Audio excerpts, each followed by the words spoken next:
因为出家人他不是圣人呐，他不是圣人呐，对不对？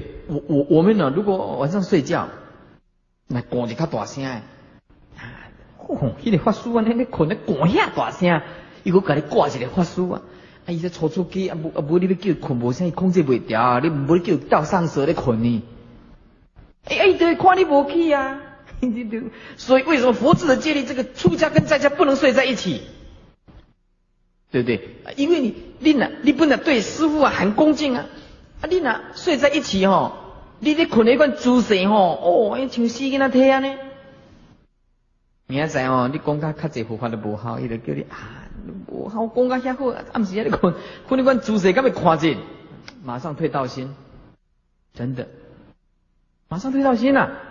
所以走到哪里，我们出家人他就不能跟在家人睡在一起，比丘也不可以跟沙弥睡在一起，就佛的戒律就这样啊。本来这个沙弥就是以前的佛在世的时候一个沙弥这对比丘很恭敬啊。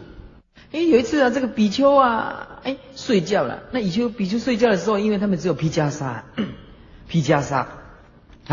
这披袈裟一翻过去这袈裟里面都没有穿内裤一翻过去如来宝藏现前一翻过来，那沙弥又把它盖起来，把如来宝藏盖起来，然后又翻过来，如来宝藏又显现出来，又把它盖起来这个沙弥这对这比丘没有信心了。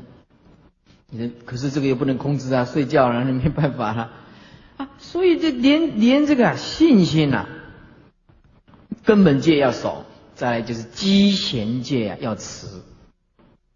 积贤你反是会让这个在家就是退道心的，你通通不能去做，也不要去看。你说我今天来讲，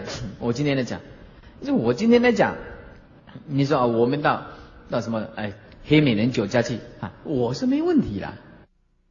那种东西怎么可以迷惑，让我们迷惑颠倒？那绝对不可能的事情。可是我能去吗？那不行啊。为什么不能去？到那个地方，不管你有没有修行到了乌米林大酒家，对吧？你看这个位置我要去乌米林大酒家完了，他回去马上要哭5天1个礼拜我拜错师父了，这个怎么样的？马上开声大哭他在笑，我是没在对笑对不对？对不对？他哭我是不，我们没有影响。他看到你这样，他不管你有没有修行，他马上退道心。凡夫他只能看表面而已他怎么会知道什么是圣人什么是凡夫？对不对？